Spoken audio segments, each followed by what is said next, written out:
Hello and welcome to the Home Concert Channel. I am one of your hosts, Armando Perez. Thank you so much for watching. What is the Home Concert Channel? The Home Concert Channel is a place where we support local artists. We invite them to come on. We talk to them. We collaborate with them. I know that a lot of local artists might be missing the feeling of playing and recording in a live setting. So what I did was I converted my bedroom into a makeshift studio. Kind of spent a couple of weeks on this. Thank you so much, Federico, for a lot of the donations of the material. Same thing with you, Jonathan. And like I said, I'm one of your hosts. So we're going to go around. I'm going to introduce these hosts. You can talk a little bit about yourself if you want to. I'm joined with Federico Arroyo. Federico right here. These donations are more like investments, you know? I'm investing in my local community, and I do expect to be paid back. Jonathan Bakiran. Hello. I donated the guitar, possibly, and some other items. Armando I've known for a very long time, and I'm glad to be here with my buddies. Andres Rodriguez is our producer / editor. Say hello to the people, Andres. I like to edit. I don't know these people. And then my oldest friend, Oscar. We go back many years. so long. Yeah. Oscar Yasso. Yasso. Yes, sir. My name is Oscar, and I didn't donate anything. But I'm happy to be here. And I'm glad you're here. Yeah. Like I said in the beginning, this is my place. So if you're an aspiring artist and you like to make music, you like to collaborate with other musicians, you like to experiment in general, reach out to us. Hit us up on Instagram. Hit us up on Twitter, at the Home Concert Channel on both. And we'll get in touch with you one way or another. There's a clear distinction between artists and musicians. That is, there's no prerequisite for coming on the show. You don't have to have an album dropped or a certain number of plays on Spotify. If you're someone who has never released music in your life, but you love the feeling of playing music, talk to us. We'll make it happen. Oh, basically, I'm excited to be here too. I think one of the things I'm looking forward to the most is hearing from different artists, other inspirations. It's probably going to be artists we don't even know about that they like, that are very popular, but we just don't listen to that type of music, and it'll be cool to just like expand the categories of music we like. So that's what I'm looking forward to. So like Armando was talking about, if you play music or you just want to talk about music, we also look forward to that too. So just let us know. I'm really happy to be here too. Thanks for the invitation to this show, and I look forward to hearing from different artists too, different influences. I think everyone has different influences, and we can all share the music we love. So it's gonna be really fun. That's good, man. Thanks for coming on. Yeah, we want our show to be equal parts discussion, equal parts music. So what we're gonna do is we're starting off episode 1 with us as the guests. We actually formed a group probably in mid 2017 called Baja Arpé. Never released any songs. We just played live. We were just a live band, I'd say, right? We played some events, 6 or 7, and it was fun while it lasted. I think we'll just talk about that. I mean, starting with that, Baja Arpé, I guess how we got started. I feel like the people most responsible for the start of our group are right in front of me, Jonathan and Federico. Do you guys want to chat a little bit about how, I guess, the origins of how we started playing together? I always thought I sucked at music, but hold on. Hold on. I get that. I get it. Because you do. When you still do. You're always like, man, how do these bands do it? Can I even play a full song? And when you're playing just by yourself with a guitar, it just sounds empty.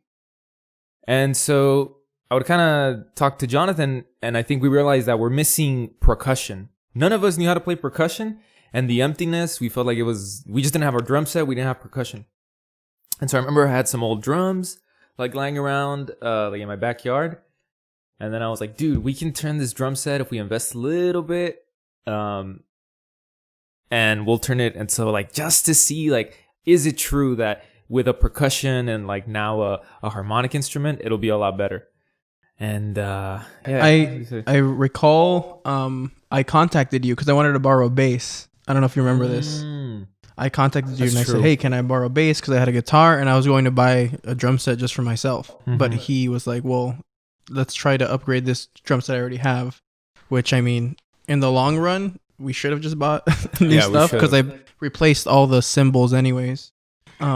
But either way, it was a good like learning kit because obviously Mhm. none of us played drums or anything. So yeah, we got together. We went to Guitar Center and just purchased all the stuff we needed. And after that, me and him played a bit with his cousin Juan. And then, I mean, Armando, obviously we've played guitar, or he played guitar since high school. And then that's kind of how us three got together, Armando, Federico, and I. And once me and Oscar started to work together, we just spoke about music. And eventually I knew he played.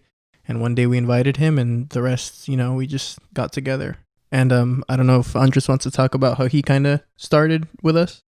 That's one thing that I feel like we've talked about before is none of us remember the moment you joined the group. Was the first time I played, was it at the wedding? I want to say yes, but I mean I could be wrong.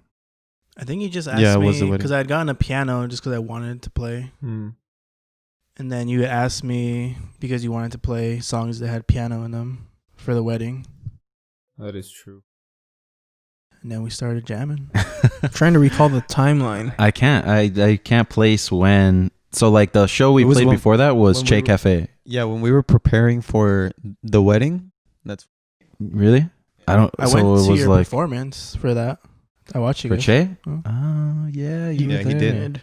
by myself. Yeah, by yourself. that's when he presented his interest, Yeah. right? I think so too. Yeah, actually, I feel like it was that was like, oh, that's pretty cool. But Andres, you've always had like, or you've always played an instrument. In middle school, you played I played saxophone in Oh, very nice. jazz band. Ooh. And I always like dabbled in piano, but never like. fully. Do you still have a saxophone? No.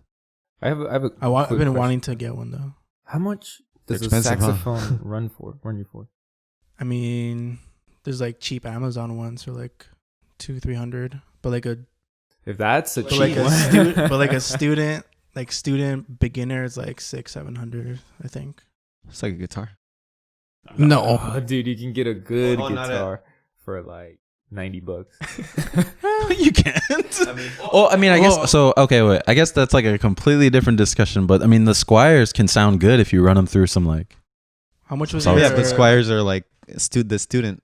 You're kind of talking to the versions, ghost, right? the host of That is Gearhead. true. here. Argue with this guy. I don't think you can. Yeah, that's true. But Wait, hold on. Actually, that reminds me of a discussion we had long before. Yeah. Is it Squire or Squeer? I think we all It's voted Squire. on. I say Squire. Andres Squire. says Squire, Esquire. Squire. and you said Squeer. I used to say Squeer. Squeer. I say Squeer. 3-2. Guess we. Wait, do you lose. think we could No, we use do. a saxophone in our band? I would be I down think to use one. They that'd be have really cool. So they have like MIDI woodwinds that sound that you blow into and you press the buttons and it uses like the wind as velocity. I've seen them. They're really cool. There's a band.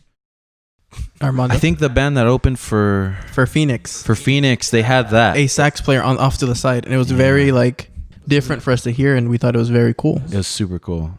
But was he playing real sax or No, it was a electric? MIDI sax. Electric. Yeah. No, Was it it real? was a real sax. He had like the mic. Mm-hmm. Are you sure? 100% sure. That's why we were so like, oh, that's so different. And I think we even talked about like, or joked around like, oh, that can be Andres. And this was even before we started playing anything. This was Right. probably like it was like in the middle. It was before he started playing with us for sure. Yeah, We saw, so this was at a Phoenix show here in San Diego at the Observatory. yeah, North Park Observatory, In North Park Observatory. This was probably, I want to say, 2018. no, 2019 for sure. Because I was at, No, I think it was 2018. I think it was 2018. Because I remember because I couldn't go because I had to study for an exam, dude.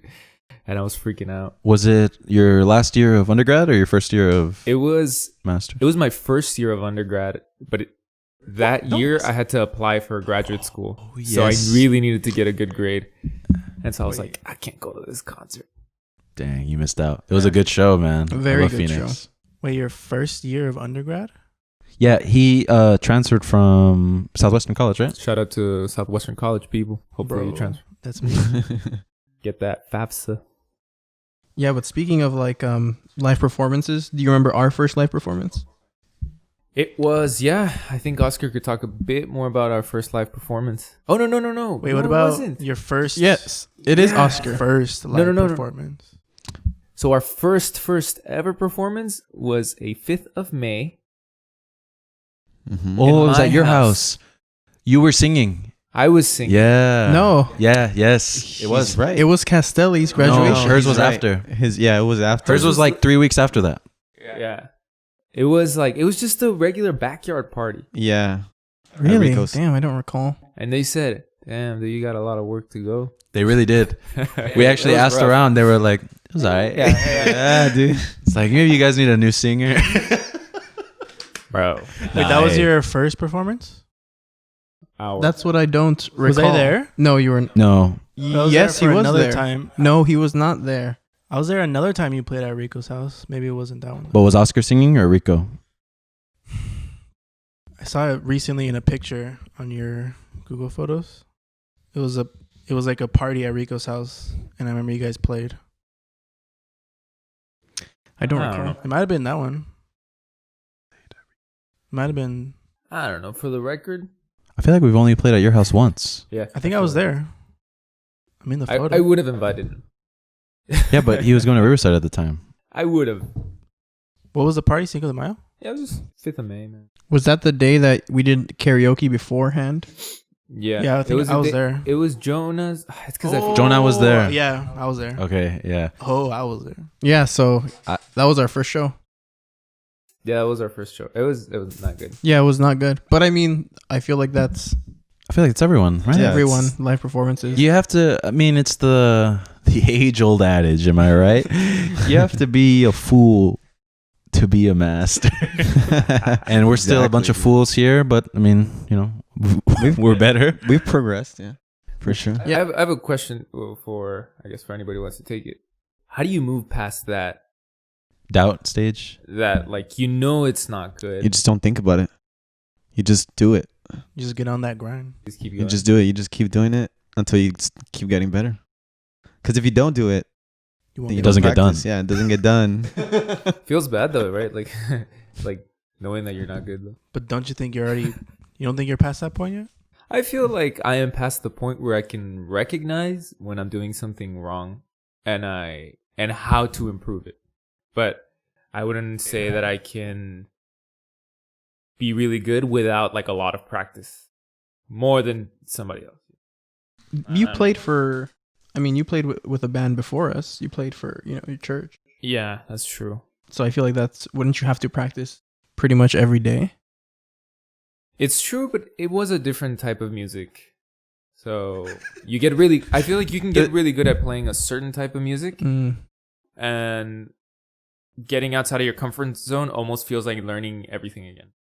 You know, like the basics or like the fundamentals, but you still have to practice like the syncopation, and the different rhythms. Because if it's a simple pop song where it's 4 chords, right, where you go from like a C, right, like an A minor, F, G, and then back, it's pretty easy, You have like Basic. a lot of breathing room. I think you hit that on the head. I feel like that Hit the nail.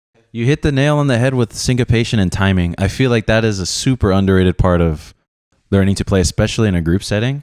It's super difficult. It is. It's difficult when you're coming, especially from like a non-percussive instrument like guitar, that can have like layers of percussion on it, with the strumming patterns and all that stuff.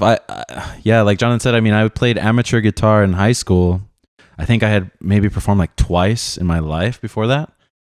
Shout out to Mr. Rodriguez. Okay. We performed at a coffee house. That was pretty cool. That was also a little side thing about that. That was completely improvised. Like he just asked me like, what Pearl Jam songs do you know? And I was like, oh, I can play Better Man. He's like, all right, we're going up next. And then that's it. What about your assembly performance? I wasn't there. That was just There is me and a George. guest Two that we will Andreses. have in the future, Andres Morales, which I'm very That's excited to talk to. It was me, Andres Morales, and Andres Martinez. We played 2 songs. One of them is by Jay Garcia. I think he's a smaller artist. I hadn't heard of him before. It's called Si Te Vas. And the second did you- one was Mirrors by Justin Timberlake. What was Did you perform with a drummer? No. Yes. Oh, a box. His cousin, Marcos But it was a Morales. box, but it was a cajon. The microphones were not picking up at all, so I couldn't even hear him playing. And as much as I like to say that was a good show, it was horrible. But I mean, for high school, it like hyped everyone up. Yeah, I recall that, but even then, like just thinking back, I was like, wow, that was like horrendous. But it was cool. It was a cool experience to play in front of a lot of people, and I like all we saw was just darkness and like lights because they had the ASB headlights. You saw darkness only, dude. And I was okay with that. I was Felt like like a real concert. I guess, yeah.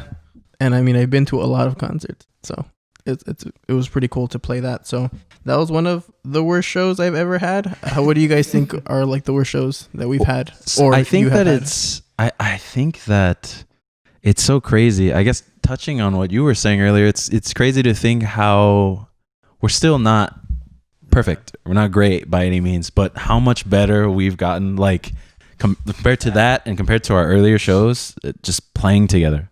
I think it's comfort and timing are like, you know, we're comfortable around each other. We're comfortable enough to like, oh, I'm going to try this. Like, you don't even have to check. I wonder if we could find some of our old recordings. We really should. We should share them. Just like compare them. We have a lot of them on the Google Drive, our We do. practices, and yeah, they are not Sloppy. as good. I think I have some of the ones that go back to like when we were Barely starting. barely starting, Playing like Amores Lejanos in his room, barely yeah. starting. Yeah, Damn. What would you say is one of our worst shows, Oscar? worst shows musically. Lasso, I don't know, man. Lasso, yeah, musically, I think we just didn't have good sound really at all. But I feel like we didn't play bad. Like and we did miss a lot of things, but it just felt really good. Yeah, it was. They were hyped. The crowd really made Which that was show. it was our goal, you know, to get the crowd hyped up. If you play a bad show, but the crowd is super into it, was it really a bad show? Exactly, dude. That's why I think overall, I think that was maybe one of my favorite ones because Low stakes, low pressure. exactly. Super fun. I think when it is something like that, like low stakes, low pressure, I think the audience, their expectation is more, I want to have fun. And if you play something that's like okay, they're still going to be like, well, I'm having fun.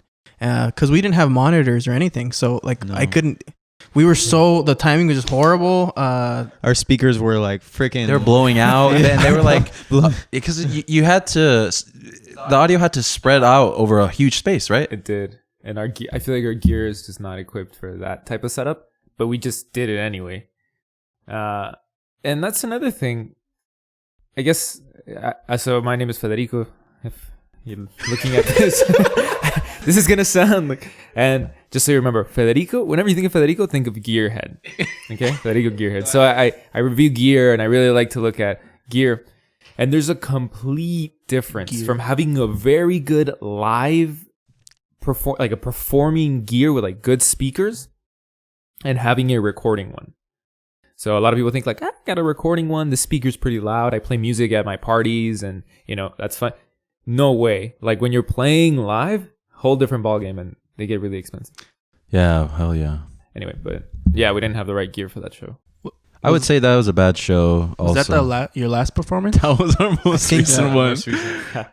Which is, I guess, it contradicts everything we just said. I mean, I left pretty content, to be honest. Content, yeah. I was... What was that?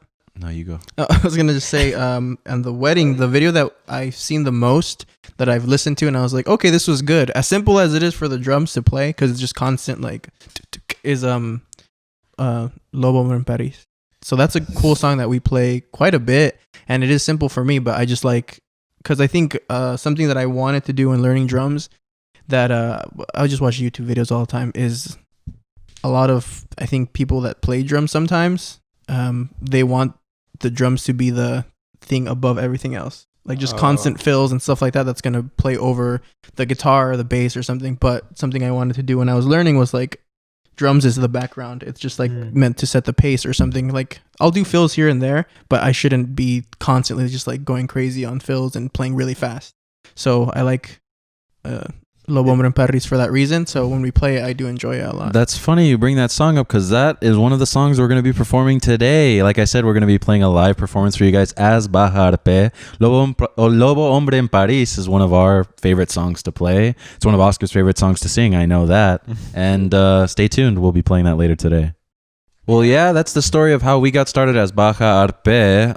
I guess we didn't really talk about how we met. I mean, I can talk about how I've met each of these guys individually. Known Jonathan the longest, known each other since elementary. Andres in middle school, Federico in high school. Did we really and Oscar meet through in middle work. school though? I did, yeah. I think we did. We interacted. I mean, that's one thing.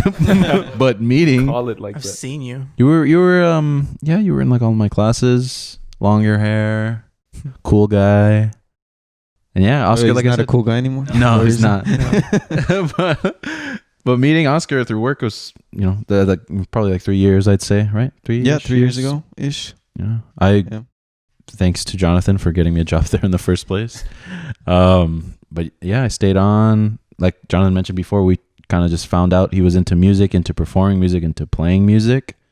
And he came on and played guitar for us for a little bit while Federico was singing. And I think you used the terminology before that you got demoted. Yeah, I did get demoted, Sucks. It's the reality. Oh, from But- lead singer Yeah, I got demoted from lead singer to to bass. But you're amazing at bass. Yeah, I know. I really enjoy playing the bass. I really do. And it's a lot less pressure. The way I got demoted was that Oscar came along. He puffed up his chest and he said, "I'm lead singer now." That's how I remember it. I don't know. Does anybody else Yeah, remember it okay. differently? I'm lead singer. Get out of here. I think that's very accurate. I mean, No, I actually, I think it was the opposite of that. Right? You're very like, what do you call it? I guess humble. Like you were so like, you kept it to yourself. You didn't even tell us. You just like The first time I didn't even sing. I was just like, okay. I mean, Maybe I can sing. it was like something you had in your back pocket, and we were done with practice, and we were packing up. And man, I've told the story like so many times. Why don't you tell it? yeah, we were packing up, and then all of a sudden, this is probably around the time. Okay, I think you started playing the song, one that I like to sing a lot. There's by right? Yeah. Alta Consigna. Alta Consigna, yeah. What is it called? Culpable tú? Culpable tú, yeah. And it just came out. Dude, he lost himself in the moment. Yeah. Y ojalá que algún día me supliques regreso. And then it all got there. and that's why he got demoted. You just felt, dude. When you get that raw feeling, I was that's it. I mean, yeah, that's how I met all these guys. I don't know how you guys met each other. Actually, I don't think I know most of your own interactions. Oh, dude, Rico, 9th grade, in Mr. Brown's class. He was also there. I met Jonathan you guys. was also I there. met you a different way, but Yeah. I met you on the first day. Yeah, because You're I would hang out with Eric. another one of our friends, mutual friends, Eric Lachuga. Do you remember when Lettuce? you said something when you like introduced yourself? You said Hello? said something funny. Hello, my name is Federico. So, this is what I'm going to keep it short. I think what I said was something along the lines of, you play World of Warcraft. Because I was so into that game in 9th grade. I was like, hey, you play World of Warcraft. You know? Like, imagine like a smaller version of myself. Hey, you play World of Warcraft. I think I remember Eric like hyping you up, like, dude, this guy's so funny. Yeah, And then you like said something like, and Eric was right. He was like, he is funny, dude. He is funny. And then, yeah, so I met. And then, I think we might have had PE together, but we met when we went to the camp. I feel- That's no, when we became no, that's- yeah, really more good friends. Because it was just random because you had never shown up there before, Mhm. and then out of nowhere I just saw you. I was like, hey, I know you, and then your brother was there too, and yeah, that's how we became like I know those foods. pretty good friends. And then Andres, at least for me, I was always intimidated by him in middle school. He's a cool guy. He would smoke cigarettes, wear leather jackets. can never tell if you're joking. He was one of those developed kids. You know? He had a In full middle beard. school. Yeah. Had a full beard at 10 years old. I feel like we actually truly met like in high school Nah. for you and Armando. Yeah, that's true. Wrong. And then I met Oscar at work. The first day I got there, I was young. I was 18, 19. Oscar had been working there for a while. And I think the first time we spoke a lot, I think it was my first day still, we went to the warehouse to count parts or something or pick up something. Do you remember that? Yeah. We drove I was in your showing you Yeah. like around and stuff. Yeah. And I think from there, we actually did, the first thing we talked about was music. Because you were playing Mac DeMarco, I think, in your car. And I was like, oh, you like Mac DeMarco? Oh, and then we yeah. started talking about camping and stuff. Then you're like, yeah, I just went with my friends somewhere. And I was like, I went with my friends somewhere. And that's how we became like, closer friends. And Right. eventually, I mean, we were coworkers, but I mean, friends that Then eventually Armando came on. Armando came Started on. working there. Yeah. And because Armando and I are so similar, I was like, hey, this is my friend Armando. And, obviously we all Yeah. got together and I don't think we talked for a while, actually. Yeah. And I remember one time the first time we ever played together was at Floor's house. You guys remember that? no, We took was our that one of the instruments. first times? That was probably the time first- we ever Us played three. together. We were playing with David, another person who I'd like to get on the show at some point, Mr. David Castillo, a good friend of ours, another Great friend of coworker. ours. But yeah, we were at Flora's house. We were playing. Just her husband had like Marshall amps and like a bunch of Wow. guitars. That guy has. He has like a full Marshall Like a stack. a full stack. Yeah, exactly. He has the head and then he has the amp. So good, man. He has a full stack of Marshall amps and he has like decent guitars and he was just like he hooked him up. He's a cool guy. I like Tony. I've always liked Tony. Very chill guy. Yeah, very chill dude. But yeah, it was that was super cool, man. It was a good time. One of the other things I kind of wanted to touch on was how we got our name. I know that took a long that time. took a really long time. That process was like I still don't like it. brutal. It's because I've gotten some feedback from the name from various people, and they say it's a good name if we were to play like regional Mexican music. Like you always wanted us to? Yes. Like Baja Did- California. Yeah. Baja. Were the people that told you this Mexican? No. Maybe that. Maybe that's why. Huh? Yeah. Baja Arpé. And so I also showed them samples of what type of music that we play. And they're like, I feel like there's just some disconnect. I like it. Jonathan doesn't like it. What do you think, Oscar? I like it. I mean, I'm satisfied with it. Here's the thing, you like it. I would say I settled for But it. yes, Yeah. as a person that's like, I'm like, oh, I want to feel proud and like, yeah, I love this name. I want this Yeah, name to be like, that's a cool name. Not even just cool, like trendy cool, but like just I like it a lot. That's why I was just like, I guess we'll settle for it. But I mean, the name came about from the acronyms of our last names. So Baja, B-A, Bakuran, J-A, Jaso, A-R, Arroyo. and P-E. Perez. And Andres, what do you think of the name since you're not included in it? We didn't refactor I it have to include no you. input into this. I get, I feel Too no, late. it's okay. I don't know. Well, are we gonna try to do it right now? Roarpe? No. I'm just saying, if Andres joined the band, He is. are we a new band? Bajaro. Nah. Can We're we the do same. a Therefore, new we need a new name? name. No, but we can People don't do that. rebrand. Yeah, we could. We later can be on. called Bame and Ballad. What was Pearl Jam's original name? Mookie Blaylock. Yeah. They got sued by Mookie Blaylock. Wait, what was it? Mookie Blaylock, he was a basketball player. Oh. And I think there was a lawsuit or something. I remember I saw it in Pearl Jam 20. I think that's what it's called, Pearl Jam 2020? Documentary? Yeah, it was Cameron Crowe's documentary on Pearl Jam. It's very good. I highly recommend it. But they started out with Mookie Blaylock playing small clubs, small venues in Seattle. And next thing you know, they're either getting sued or they got like a cease and desist or something. And so they had to change the name. And they changed that it was to... a basketball player's name? Yeah, that was like his full name.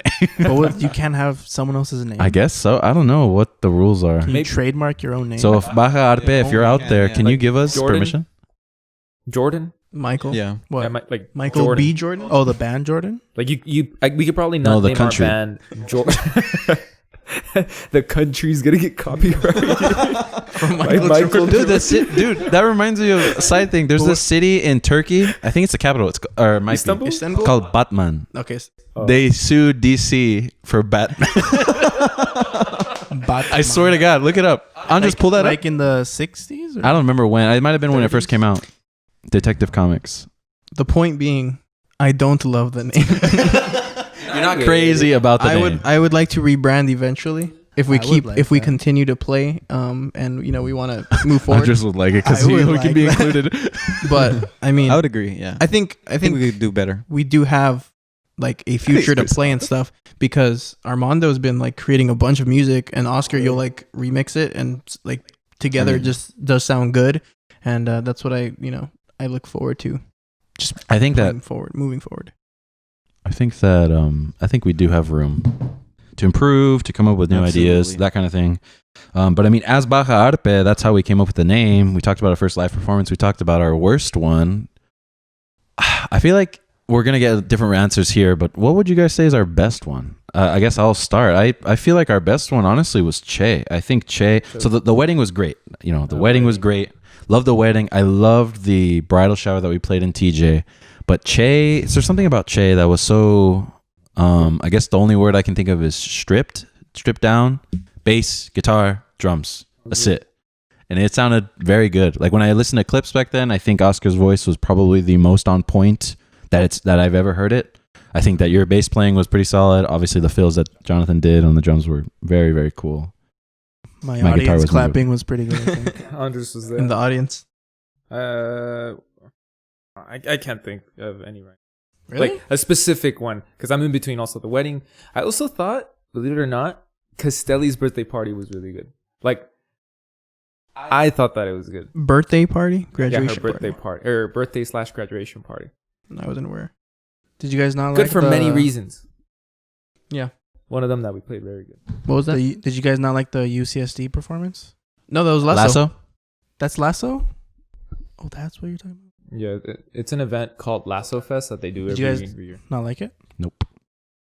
Audience did. Wait, that's the Lasso performance you're talking about? Yes. Yeah, that's the last one we did. I thought you were talking about the one that you planned to do in TJ for Cinco de Mayo. Did you No, not? that one never happened. Because I thought you guys were talking about. What was that for? Sekut. Yeah. You got scared? Oh, come on. Transferring all that gear, I think, was a big thing. That it is a challenge for, I think, smaller bands to transfer all their gear. If someone doesn't have a drum set at the location, then it is going to be like we have to take Huge pain in the all ass. this gear. That's why it was cool when we did perform at Che Cafe. Yeah. They already had a drum set there, and I think us and one other band maybe used it. Yeah, I remember I they. think it was just you. It was just us. Yeah, I remember think the they host. said something. They're like, The "Oh, host was like, "Thank you for using the drum set. It took us forever to put together." Yeah, so I think the only thing I brought was my own snare because I like the sound of my snare. So I think that is like a pain for smaller artists to take all their equipment. But I mean, it is, I think, like you were saying, it is part of the hustle to like practice, Yeah. What do you think, Oscar? What do you think was our best show? I definitely got to say that the bridal shower, I think. But when you bridal guys shower. say best show, do you mean like music wise, audience Just wise? personal. Like, I'm guessing that what I did was I weighed all that stuff, and I think that the thing that matters to me in terms of best is one, how in tune we all are. Because if we're like not on board with each other, I guess it shows, and we're not like playing the same thing. And then the other thing is that just how tight we sound as a group. Yeah, I mean, that's another thing that we did. Those are our best and worst shows. I feel like we've covered them pretty well. You were talking about the bridal shower, Andres? I liked our song selection and agreed. I agree with that. increased range of vocals. Oh, true. Yeah. We had, We Anna. played Yeah. we played some good songs. I agree with Oscar that I think that is my favorite performance we've had, even if we did have drum mics for the singing. So Yeah. some That is so like some of the challenges we faced just as a group that was playing is I guess that's one of them. Rico, you want to explain what happened? Yeah. So I know we talked a lot about We crucified you that hustle, day. the freaking hustle of being a small band and taking your gear everywhere. Across borders. You really need to have good documentation of where everything's at. Or there has to be somebody that knows where everything's at. That was me. But that day, my brain kind of went like, dirt, you know? That's the best way I can describe it. One more time. Dirt. And so this was the mission. The mission is that we were going to drive across the border from the United States into Mexico. It was honestly like a 10-minute, 15-minute drive because we don't live that far away. But then, so on my mind, there were a lot of things. It was, we got to get through customs, and I don't know how much I can take, right? How much you're allowed to take to Tijuana, $10,000, $20,000 worth of things. Are they going to delay us there? Yeah, So- they have a limit. Or check the equipment. Yeah, for anything. That's what I was And we had afraid. like 2 cars full, right? Because we had a drum set, Yeah. speakers, guitars. No mics. And the one thing we did not have were microphones. That was like, and when I realized, so I didn't realize when we were headed on the freeway down before we crossed. I didn't realize when I was crossing. I realized when I was unloading everything. We were setting up. Yeah, I was unloading everything and Yep. setting up, and I was like, the mics. I even remember. I drove with you, right? Or did I drive with Armando? No, but you got there first, and so me and you were We're setting unloading. up first, yeah. And what did I say? You're just like, dude, no. Yeah, I forgot the I mics. did. And we had to play. I had a mic set that my girlfriend gave me for, I think it was Christmas. Your or birthday. My birthday, yeah. She gave me these mics you're supposed to hook up to the snare and to the toms. And we played with that. And I Pulled it off. I thought the sound wasn't too bad. Some frequencies would clip. That's what I do remember. Like if you would be really loud and really approach the mic and they would clip. And they were kind of sensitive if you would touch them on the back. But we pulled it off. But just to come back and summarize this whole story, it's hard when you have your own gear. And if I could, some piece of advice is even just have a sheet of paper where you go through what you have. Wait, but Checklist. didn't you Just have a that? checklist. I didn't. I remember you. I feel like I remember you were writing stuff down that when We were had a packing set at your- list. We That's did what have a I set did. list. I have Set. I had a paper with a set list, but I didn't have any good system to track what I had, and therefore we played the best show. On crappy mics.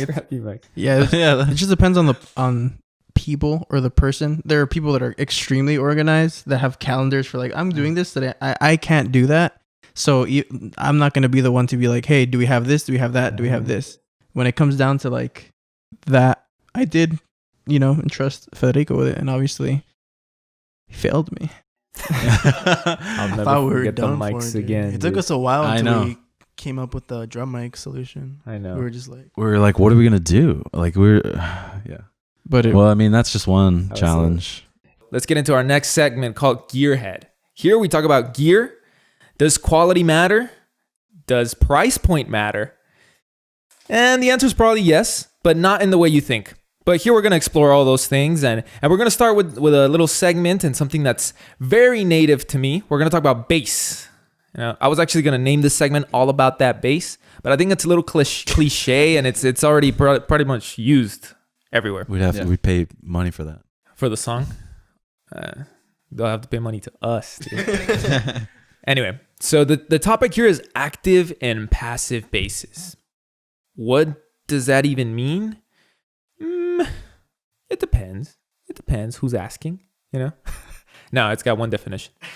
So passive basses, what does that sound like to, I don't know. If you think about passive bass, Oscar, what do you think that sounds like to you? Passive bass seems to me, I don't know exactly what it is, but it seems like just not something that you can manipulate. Okay. When you're playing, you can't really manipulate the sound.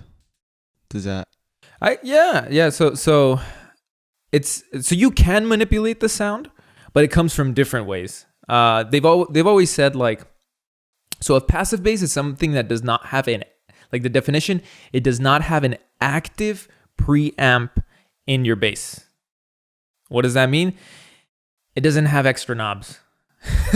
So you cannot, like you were saying, Oscar, you cannot modulate the bass from your machine. You cannot modulate the different frequencies. If, for example, you have a knob that will make your bass sound, they call it growl. Right? It's always weird. Bass terms are different. There's no objective bass term, which is something that I'll get into later. But right, there's no objective bass term. It's always punch, growl, attack, But if you're trying to modify those things, you actually cannot do them from a passive bass because it does not have the correct circuit for it. And so that's what makes it a passive bass. So in passive basses, what's really important, it's your play style. The way you're muting the notes, the way you're really playing really gets accented when you're using a passive bass. Think about it. Passive bass, volume and tone. It's more of like a raw sound, would you say? Raw, dude. Raw sound. And as I was doing my research, there were some videos and some really top players like Marcus Miller who say they prefer passive basses when they're in the recording studio, and also people who are in the studio because it doesn't interfere a lot, right? There's less variables to take away when you're recording. It's just like a raw input, and then you have your controller, I guess you could say the computer or whatever, the board, that really can modify whatever sound they want. On the other spectrum, like we were saying, an active bass is something that has an active preamp. And so that means that you can get as fancy as you want, honestly. Like with an active bass, you can have like any frequency moved by a knob. You can have go into like a different mode by pressing like a button. And they're really cool. And I've seen a lot of starter basses be on both sides. A company that sells really good starter basses and is active bass is Ibanez. I don't know if you guys have heard of Ibanez. Yeah. And I think they have a really good hold on the, like if you were to ask me what would be your first bass, I would recommend like an active bass Ibanez, because you're not going to be recording, right? Like, or unless you're looking for recording, but if you're just learning, I feel like an active bass will give you those sounds. You'll start to realize what you like. You're like, oh, I like it when the bass is turned up, or I like it when my mids are cut. I like it when my highs are all the way up. That very like. So no other way to explain it. What was your first bass? My first bass was actually a passive one. It was a Squier, and it was just volume and tone. It was really nice though. I really liked it. It was heavy. I never recorded anything with it. And I honestly prefer active basses. That's just my preference, because for live recording, it's very easy to just switch knobs here and there. You like to make adjustments like that when you're playing, right? Yeah, and I think it varies by the song, and also it varies by genre. I'm not gonna get too much into it, but I feel like there are some genres that just prefer and lend themselves to active basses versus passive basses. You know what I mean? Take a genre like metal. Why would you use, metal, usually you see these like huge 5-string basses, and they usually have the bass all the way turned up, or the highs, and they have like that very growly feel, right? Like, I think that's the best way to describe it with sounds, right? But then you take Wait, one more time? It's like a car. But then you take something like jazz, and I've seen very few active basses in jazz. Well, I think with jazz in particular, they're probably trying to get closer to like that upright bass sound, and you can get that from a passive bass. You know what I mean? Like with like boom, boom, yeah. boom, boom, boom, I know I know they also achieve that with the type of strings they use. Yeah, for which sure. might be a talk for like a different strings. Strings. It's a whole other thing, right? Just to make it short, they use flat wound strings to really get that like boom, boom, boom, boom, boom. Would you say that there's a big price difference between active and passive basses? Yeah. Well, at the very high end, yes. I think active basses can get way more expensive than passive basses. The value of a passive bass comes from its tone. Like people care about like, oh, what type of wood is this? When was it manufactured? When is this the 60s model or is it the 70s?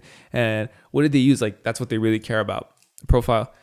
For active basses, it's all about like how many things could I fit into this circuit board? The more And- knobs, the higher the price gets. And not more knobs, but like, and how good of a quality is this circuit board? You know, how many frequencies do I get? And it could get very, very, very, very expensive. So to compare it to guitars, you'd say passive is like an acoustic guitar, where people do care about like the type of wood is used. Like something in the news recently was Taylor guitars. They're trying to use like, you know, certain types of wood for like their green initiative.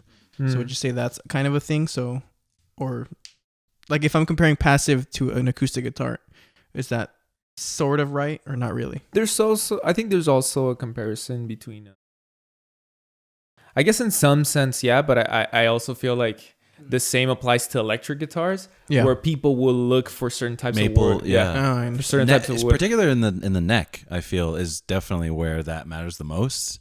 Yeah. And the fretboard, you know. The neck.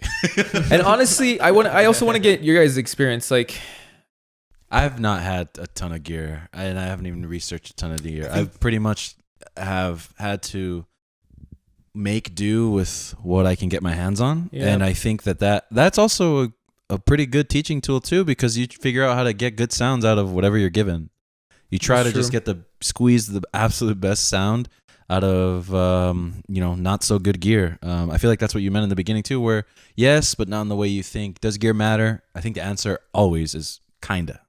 Yeah, and one way to cut down on the price really is getting used gear, I'd say. Yeah, I'd say Yeah. used gear Yeah. also. Definitely, that's what I've done. yep. And going back to everything, right? Like, fundamentally, why is this important? And why is this going to help your pocket out? Because if you understand the difference between passive and active basses, it's very easy to turn a passive bass into an active bass. Just with like the right head. No, you can buy Completely wrong. completely wrong. No, you can buy the correct preamp. They'll sell you preamps that you can install. And like going back to Oscar's point, you can make very cheap gear sound very high quality. Yeah, and in Gearhead, we'll probably go over Ways to do not that. tutorials, you know, because I don't want to be liable for anybody messing anything up. But just ways that you can make cheap things sound a little bit better, and upgrading your passive Squire bass to an active bass can really upgrade your sound. And so during my research, these active preamps, some of them go for $20. So you could spend $20 to get a much better quality sound, and then some of them go for $300. You know, just the active preamp. And so what are you trading there? You're really getting a really good sound, but you're going to be stuck with the body of a Squire. That sounds like Freaky Friday, right? You're going to be stuck in the body of a Squire, and your knight is going to beat you. I'm just joking. So overall, for your first bass or, you know, entry level basses, you recommend, you said I recommend an Ibanez active bass. They cost about $200 new, but you can get some for $150 used. And since a lot of people who are selling these don't really mess around with the electronics of it, it'll still sound the same. You know, it might be a little worn on the neck or something, but yeah. Awesome. Thanks, Rico. That was our first segment of the show, Gearhead with Federico Arroyo. He's going to be leading, I would say, most of them from here on out, but really appreciate Thank you, man. your insight into that. So as far as like music that, you know, I think we do have a future in music because specifically Armando, Oscar sometimes too, you guys share a lot of music, you know, in the group chat. Like with all of us? compositional Yeah. ideas. Yeah. That's I really cool. do like to do that a lot. I think, you know, I guess what I'm trying to do is trying to get like 100, you know, pieces of a song and then kind of see what clicks with you guys to the point where you're like, wow, I really like that. Let's run with it. Let's see what we can do with it. Mm-hmm. And I guess what happened with the next song that we're about to perform for you guys, Barbeat, is an original song that I composed. I wrote the song too, and I think I sent my first draft over to Oscar. I sent him some lyrics to work with. I gave him an idea of what I wanted it to sound like, and he took that, I would say elevated it, probably added your own flair, and sent it back, and I think it sounds fantastic. Better than what I would have come up with on my own. yeah. I mean, I was pretty content with it too. I really like the lyrics, honestly. I Cool. thought they were how do I say this? They were different. You know, they weren't. It wasn't just something you hear often in Yeah.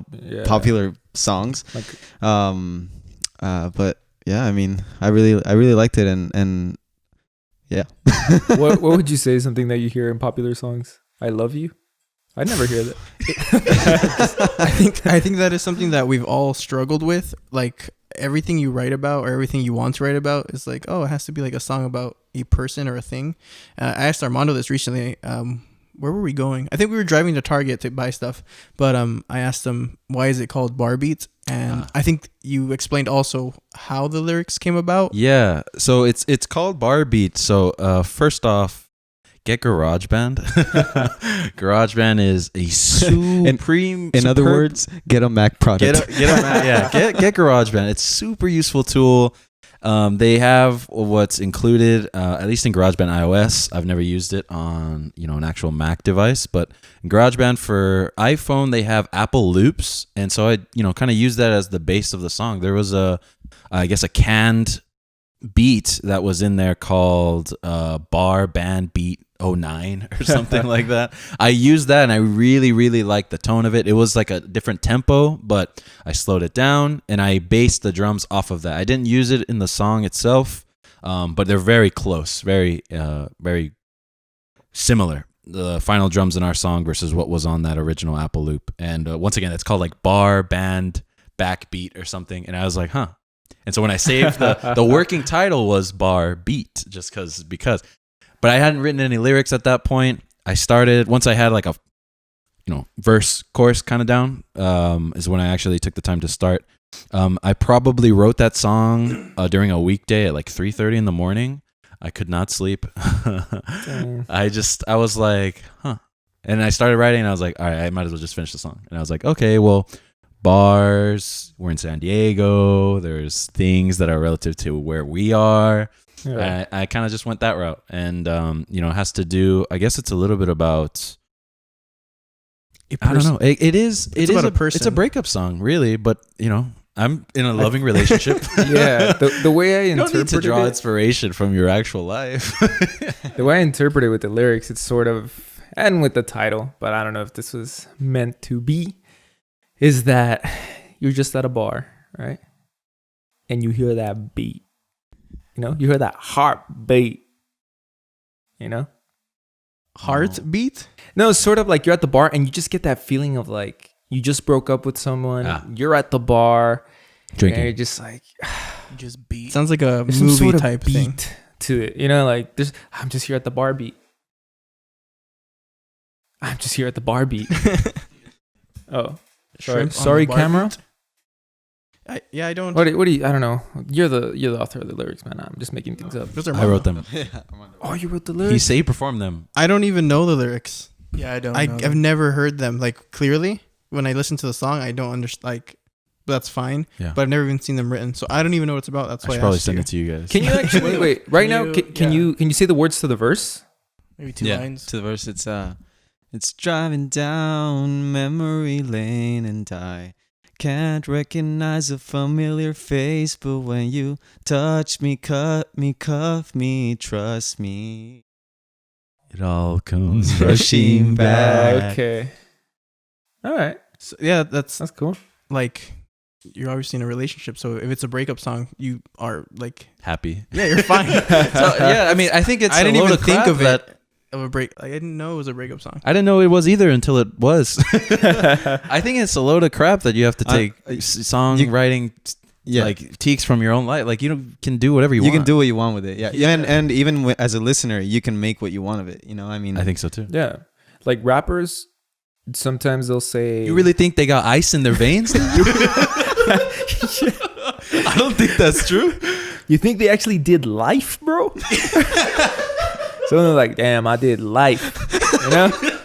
They're out here rapping. They don't have to live it. Dude, I think if you have ice in your veins, you're dead. Hypothermia, dude. The singer from Kings of Leon, he said that he would do that. He would sit outside of a Walmart and have a notepad and Look and at his people. pen, and he would just look at people and be like, I'm gonna write a story about this guy. Ah. And that's how he'd come up with some songs. So that's like he found inspiration based on people. And obviously you listen? couldn't their sleep. conversations or just by their appearance? No, he would be in the car and watch them come out and be like, all right, this person, I'm gonna make a backstory about them and write something about them. I thought of the opening line when I was driving. Okay. Because I was driving down Leon, place Memory I've lane. literally driven 20 years of my life. And Metaphorical. I was like, wow, I guess I'm driving down memory lane, Yep. passing Barry. That's memory lane for me, dude. That's where I got that from. That's and then from crazy. there, it was like, all right, the rest kind That's of comes crazy, man. Because that means that you've been driving for 20 years. As far as songwriting, I know, like I just mentioned, we've written some other stuff that we may or may not perform in a later show. What would you say the other songs that we've written, you were very involved with? You know, you kind of wrote yourself. Yeah. There was definitely, I mean, typically the way it happens, and this is just, how it happens. You work on beats or, just instrumentals, and you just send them over to the group, and you just like do what you want with it, And I mean, I really like that because it gives me the opportunity to be creative, and give it, my own, what do you call it? Like just Flair. Exactly. Nice. That's exactly the word. So, the songwriting usually comes from sometimes. Where do you get your biggest inspiration as far as writing to the pieces that I've sent you? It's really feeling the beat or the instrumental. I think to me, it's sometimes it's instant. Sometimes I feel it instantly. I'm like, oh, I could really write to this. And there's other times when I hear it and I'm just I can't think of anything. I feel lost, and I have to listen to it a lot over and over, and then until it just clicks. Yeah, I do know. I have the same feeling, at least when it comes to composition. You know what I mean? When I have an idea and I'm like, I accidentally hit one chord and I'm like, whoa. Yeah, It sounded really good. Yeah. And I'm like, what was that? Does that make musical sense as far as, this following this other notation, this other thing? Regardless of the beat, or because I mean, obviously there's music. I think we've spoken about this before. That sounds like Christmassy or sounds like sad or something. Do you think, based on how the beat goes or how the melody is, do you write according to that? Like, that's like if it definitely sounds one part. sad, are you gonna write something sad? That's definitely one part. Yeah. Another part, I'd say it comes from like, as cliche as it sounds, but it comes from like what I feel at the time. It's a combination of that and what the beat or the instrumental makes me feel. It just kind of comes out natural that way, which I like. Yeah. The other stuff that we've worked on, like I said, may or may not perform later on down the line that you've written in both English and Spanish. Mm-hmm. What do you prefer, if you have a preference? Which one would you prefer to write in? Honestly, I couldn't say. I have no preference. No preference because I feel like I pull in my inspiration from both spectrums, from both listening to artists in English and artists in Spanish. You can definitely hear sometimes. I can hear it. The kind of the influence that some Spanish or Spanish speaking artists give me. So I hear it too. I mean, there's a lot of bilingual artists out there as far as like, even especially now, you know what I mean? Like now there's like a huge like revival of bilingual artists, a lot of Latin music hitting like, I would say, top radio stations here in America. I mean, but as far as what I've listened to, I know we're like huge fans of Shakira. Shakira's always been putting out bilingual music for like 20 years. A goddess. Yep. Yeah, I think before it was a lot more common for artists like Latino artists to release music in English. Mm-hmm. Now I feel like it's very common for artists to release any kind of, I mean, if their native language is Spanish, then they release it in Spanish, but now it just gets around the world, just because of the internet, obviously. before it was more like, certain really popular artists like Shakira, for example, or Ricky Martin, released like his English Both. album. They would do this. They would do the same songs in English and Spanish. Exactly. They Shakira were had, like, La very Gitana, involved. Yeah. La Vida Loca for Ricky Martin. Yeah, they literally on the same CD. They'd be like English version, Spanish version. Right. Which is- Exactly. That's a big thing for, I know, Korean artists too. They do English and sometimes they'll even do And Japanese. Yeah, no, you're right. It also happens for people in Portuguese. In Portuguese, people who speak Portuguese, they release songs in Spanish. Interesting. Makes you think. Yeah, very interesting. No, but What are some other? I'm just saying, like, do you think it'll be, because Spanish has become a lot more normalized to Yeah, just I sing think in so, too. Spanish? Do you think that's going to be the same thing for Korean or for other languages? It's No. Nah? it's You think it's well, just you know what? because I would beg to differ. I think, for example, like Well, K-pop is huge now. like you guys know, like in reggaeton music, sometimes, like for example, give you a Maluma song. I can't remember the name. Oh, Corazon. They Yeah. sing in Oh, Portuguese Portuguese. as well, and it's a really popular song. But that song is like mostly Spanish. I guess I'm talking more yeah. about like You're saying the like, can you see full American stations playing Korean songs in? Korean. Yes. Dude, Yeah, I what's guess that group so. called? They BTS? probably do. BTS already. is the Yeah. biggest. They broke the record recently for the most viewed YouTube video in 24 hours. I think it was 128 million views in 24 hours for their new video. Selena Gomez just reformed with a Korean band. I forgot their names. Blackpink? There we go. Yeah, Blackpink. They just came out with a video and they had the record before BTS. So Damn. K-pop Damn. is huge. It's just that there is a language barrier, but people don't care about the language barrier. They care about like Music. one, the music, two, the people who are, the people who are performing. Like if they're just likable. If you're likable, then you have a big thing. Super good dancers. Very Yeah, good. dancing Great. too. Flawless. It's the performances and the quality of They're just another boy band. everything they put in. Yeah, like They're not just No, I guess boy band. I guess How that came dare out you. wrong. Nah. I mean, like it's like with your regular boy bands. It's the look, it's the attitude, likability, dancing, the performance. Are It's like they everything. making their own music though, or are they performing other? Like, do they make the music? Yes, they make their own music. they do. Do you mean like producers or like ghostwriters or something? No, like the group. Like, Yeah. Are they writing the music? Oh, I'm sure they I have have no idea. other writers, possibly. I'm not too sure about that, but it's their own. They put out albums and stuff.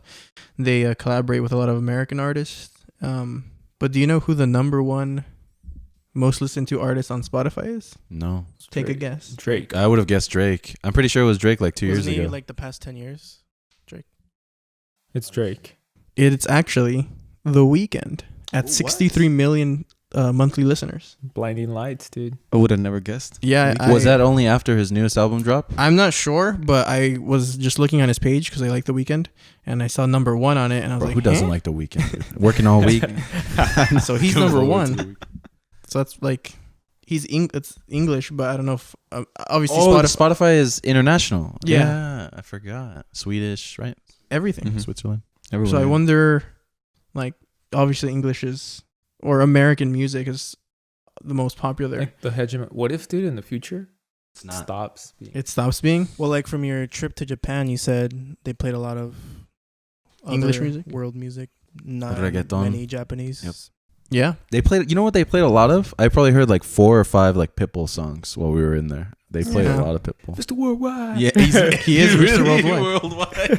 Mr. Worldwide. Na, na, na, na.